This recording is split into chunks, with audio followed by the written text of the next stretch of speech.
All right, what is up, people? How are we doing today? This is Not in Focus. Welcome to another video, guys. It has been well over, actually I think it's been exactly 2 weeks since I put up a video on this channel, so I just wanted to say I'm still here, I'm still alive. I've actually been making content for my main channel, and I have some big videos that I'm going to be releasing very soon, and have already released, so I'm really excited about that. But more importantly, everybody, this is actually going to be a video kind of diving into what happened after my last video. Now, my last video, I got a lot of feedback from people, and I've got a lot of different responses as to why people speculate my strength loss and just my strength plateau / strength dilemma. That's great and everything, but then again, those are all just opinions from other people. That's what YouTube is. It's a social media platform. It's a way for creators to get content out to everybody, and it's a way for me to kind of show you guys an insight into my life, but that doesn't necessarily mean that your opinion is the end-all be-all of everything. So I didn't really take too much time to look over a lot of the comments or respond to a lot of the comments, so I hope you guys can understand that there, but I'm not going to blabber on too much. I just want to say that the weeks after, I got a ton of footage. I got so much footage because I was vlogging pretty much every day. I was vlogging. I wanted to kind of figure out what was going on with my strength and everything, and sure enough, I experienced a 100% turnaround in terms of my strength. I've been gaining strength a lot quicker now. I've been feeling a lot better in the gym, and I simply just tweaked my diet. I started eating one big meal during the day as opposed to fasted workouts, and I found that I had a just really good response to it. So I don't know if that has to do with me taking T4 again and my thyroid kind of kicking up and kicking into gear, but that's been a really great experience for me. So what you're gonna see in this video is primarily just lifting footage. I want to just kind of show you guys where things are at now. I did move from high bar to low bar squatting, and I just actually finished up a 315 squat workout with 315 for 4 sets of 5, and so that's a volume PR for me. That's the strongest I've ever actually been on the squat. Yeah, I'm not gonna blabber on too much, guys, but I do want to thank you for tuning in to another video, and I will show you the lifting footage right now. What is going on, everybody? This is footage from, I want to say, about 2 weeks ago. You are seeing me high bar squat here. Now, I've always been a huge advocate for the high bar squat, and I've always high bar squatted. I have never, ever low bar squatted until the clip coming after this one. So this is actually about, I want to say, well, this footage was probably about 3 weeks ago. The footage you're about to see after is about 2 weeks ago. So right there is numero uno, big reason why I needed to look into low bar squatting. So my back doing that is not good. Low bar squatting, as you can see right here, is going to, at least I found that it alleviated a lot of that happening. So that's what you call a squat morning, where you're doing a good morning and a squat, and you're pretty much just using your the good part of your upper back to support the weight going up. So that's what I was doing. That's what I've been doing for the longest time. And if you guys haven't found my I guess, or if you just haven't looked at my lifting footage in the past, you're probably not gonna know or notice that my back naturally, as I stand, it naturally just rounds. When I deadlift, it rounds. When I squat, it rounds. When I just walk around day to day, it's just, I have a really rounded back. So that forces me to really take a lot more, or I should be taking a lot more focus in how my back looks when I do these heavy compound movements. So what you're seeing here are, this is my first low bar squat session. I really just went into the gym this day, and I just wanted to see what it would feel like. Didn't have my squat shoes. I did start lifting in Olympic lifting shoes, and so I now have a raised heel whenever I do usually squat. So right here, I wanted to just see what it felt like to have heavy weight on my back in low bar squat, and sure enough, holy shit, what a difference. You can see, if you go back to old footage, my back, it's still, I would say this is a fairly heavy amount right here, but for my first time ever low bar squatting, I was very satisfied. Of course, me being me, I wanted to go above and beyond and see what more weight would feel like, and then I piled 345 on, and actually, for being close to my 1 rep max, I was actually pretty surprised at how that felt. So the next day, I wanted to see what it would be like to actually carry, instead of working up to a top set, I wanted to see what it would be like if I worked at a I guess, sustainable I do need to say that word here because that's what powerlifting needs to be. It's sustainability, but basically 4 top sets at the same weight. I've mentioned numerous times that it's always been a difficulty for me to actually be able to work at a top set and stay at that for 6 sets of 3 or 4 sets of 5 or whatever it may be. So right here, that was 300 pounds for, I believe I got 4 sets of 5 reps. And that to me, guys, was absolutely insane. That was a volume PR for me. I've never actually hit that before. So to be able to do that was absolutely nuts for me. And I honestly, my back is going to be where it's at, and it's not going to look the prettiest. But guys, this is my second time low bar squatting. I was having a huge issue with my shoulder and my rear delt actually being really, it felt like it was in really sharp pain. And I don't know, the more, now that it's 2-3 weeks later, I feel like I don't even feel that pain anymore. I feel like I don't even feel that pain. I don't even know why I said that, but I don't really feel that pain anymore. And I moved on to sumo deadlifts, and this is actually a 4x6. So I did 6 reps at 315 pounds. And this is again, another volume PR for me. I feel just drastically different than I felt a few weeks ago now. So it's great. I don't want to say things are 100% again, but they're definitely looking a lot better. And yeah, I would say that with my sumos, just moving in my feet a little bit more has been helping me feel a lot better on that. This is another actually this is this week, and this was another volume PR for me.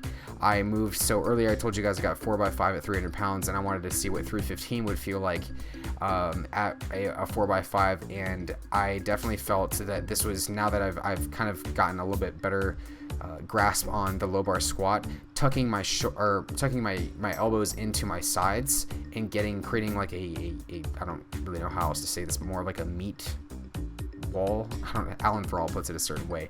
But if you guys want to look on the very bottom, and you'll see that my feet, I'm still needing to get my feet a little bit better placed, because I move out and I'm really just so concerned with one mental cue. And for the last few weeks, it's been pin your elbows to your side to create that shelf on your back, that I haven't really been concerned with where my knees are going and where my feet are being placed. So right here you can see that they're kind of out of place. And yeah, other than that, I would say that I'm extremely happy with my squat. And you can see right there the difference in just a week. I guess I mean, obviously when you're putting on 15 pounds more weight, which is very uncommon to do in a week, you're going to see slower bar speed. But I feel like as long as my consistency is somewhat still there, I'm good. You'll see I rest pretty long on the last rep. But again, guys, I've never been able to work at a weight like that before, so I was really happy. Now onto my deadlifts. My deadlifts have been, let's just say, very disappointing. Not as disappointing as my bench, but still disappointing. I did work up to a volume PR of 405 for 4 sets of 3 reps this past week, and you'll see that in the later part of the video. But honestly, guys, I'm just so, like, I feel like they're so, I used to love deadlifts. I really did. I used to feel like they were the least technical lift that there was. You just get into the bar and you rip it. You rip it off the floor. And now I feel like my back, everything just feels so off. You'll see right here, I just moved over to conventional for a day just to see what 315 would feel like. And you'll see right here, my back even rounds with 2 plates on the bar. I have pretty strong hamstrings. I have pretty strong glutes, and a pretty strong lower back. So I feel like I take over. Shout out to homegirl in the corner over there. I feel like that takes the movement. I feel like I have never really, I guess, just got a good grip on it, for lack of a better term.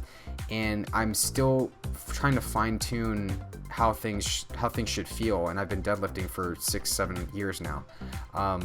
So this is actually from last week. You can tell because I just got new shoes. I wanted to see what it would feel like with a wider stance, and so I'm constantly, I would say that my biggest thing right now is my stance. I don't know how wide to go. I feel like the wider I go, the better I'm able to feel, but then again, I feel that way the narrower I go too. And it's frustrating for me. After I got out of a deadlift session, I think it was actually after this one, I felt like I had a good amount of middle back pain, and I don't really get that too often. And I sent a text to my coach, Omar Isaf, and I was like, hey, like, should it feel this way? I mean, how does it look? And he says it looks fine. I was really concerned with my back, and then the fact that it was really slow off the floor once I got to 405, which you'll see here in a few clips. And I don't know, it's just it's something I feel like I constantly am trying to. I used to be really good at deadlifts. I mean, I hit 455 for a set of 2 back in October of 2017, and that was the strongest I got on them. And so I'm just, I'm trying to really get I fell in love with squats these past few weeks, and I love squats way more than I do deadlifting right now. And it's honestly, it's kind of making me mad. This is the biggest clip right here. You'll see that my back, I'm just not tight at all. Not tight at all with my back. Even the guy you'll see in a few clips that's behind me he's a powerlifter too. He's watching me. He's like, dude, you just need to get tighter on your back. And you can see my back just is not tight at all. I'm not engaging my lats at all. I'm not doing anything with my back. The movement is taking place in my hamstrings and the lower portion of my body. And Omar said that this was fine, but this seems really, really like almost too slow off the floor. I did get this for 4 sets of 3, which again is a volume PR for me, but at the same time it's disappointing because it feels like it should be moving a lot quicker, and I mean a lot quicker. So I started kind of researching, I guess in terms of sumo deadlifts, what exercises I could be doing to increase my speed off the floor, and there's honestly not a whole lot. Based on what I've read. I already do stiff-legged deadlifts, but very infrequently. I mean, I have pretty decent hamstrings. I mean, I feel like right now, it's honestly just how I'm feeling for the day. And this is the last set I did, and I kind of just went into it, and I was glad that I got that volume PR. I mean, it's still a PR, honestly. It's just, for me, I feel like my bar speed should be way quicker off the floor. Whether that's kind of moving my feet out a little bit more or just finding a different mental cue to stick with. Now on to the I guess we're starting off with the best and then ending with the worst. My bench still sucks. The worst part about it, guys, and I can laugh about it because I don't compete or anything, it's just honestly it's a losing battle. I'm still stuck at like 225 for a single touch and go and 190 max for five reps on pause. I mean, pause benching is the way to do things now. Again, I consulted with Omar about it, and he said that my arch is great, but where I think I'm losing the battle is maintaining a retracted scapula on the bench, because I feel like I lose so much tightness as I continue to go down and go into the actual set. I'm not doing tons of warm-up sets like a lot of people seem to think. I mean, really, honestly, guys, this is very little volume. I find that when I work at a higher intensity, especially for my bench press, it definitely I get a way better workout out of it. So it's definitely not it. I have really, honestly, I've talked about this a lot too. I have very, very, very long arms. So for me to be able to bench press, therefore, that's a lot more range of motion to actually have to travel for me. Now here, this workout was this week as well. And as you can see in my gym bag, I actually got resistance bands. So I've been doing some warm-ups in terms of, my mobility with my shoulders and doing all that beforehand. But my scapula, guys, it's not staying, I'm not retracting it enough. I mean, I'm trying to get a better understanding of what it's going to take. I've been playing around with my grip placement. I've been playing around with my with everything, and just again, because a lot of people always seem to point this out too, just because I have raised heels does not mean that it's an improper form on the bench. And you guys, I wanted to get this clip with the belt on so you can see how my arch is I'm actually maintaining it, and everything is there. If anything, having my feet placed like this actually helps me get way better leg drive, even though I still have a lot of trouble with it. I still feel like this is like a better preference for me, and it would be something to change if I was actually competing in a federation and they actually told me that I couldn't do that, but I mean, it's definitely not an issue at all. Putting my feet on the floor is not going to increase my bench 5, 10, 20 pounds. It's not the way it works. But different things work for different people. I'm just trying to still find the right thing that works for me. But other than that, guys, my elbows are flaring out. It's not something I'm happy with, but I did hit this. This is overhead press for 130 for 8. My overhead press, for some whatever reason, has always been a lot stronger than a lot of my other lifts, which is really odd considering my pressing strength on bench press is really low. So I've been pretty much just working at a little bit of everything, but I was proud of this one. I got this for 8 solid reps, and then after that, I moved on over to do some other accessory work, which I don't really film too much of. If you guys want me to do or show more accessory work, definitely let me know. And this is actually from yesterday. I just went in and tried to do some just practice, quote unquote practice with, I watched an Alan Thrall video on scapular retraction, and I thought I was kind of doing something right, but it's just a losing battle, guys. It is.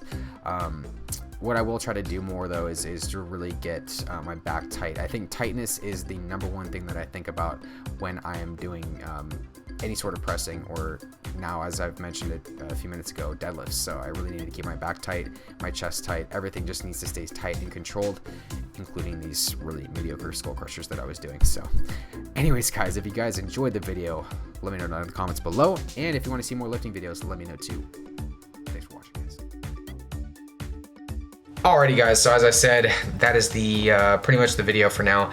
I should say I am going to be posting a vlog very soon, within the next day or two, on this channel, because like I said, I did get a lot of footage from the past few weeks that I haven't shown you guys. I got a lot of cool stuff, including an air fryer, which has been amazing. I've been making some really great stuff with that. Anyways guys, thank you for tuning into the video, and I will talk to you guys very soon.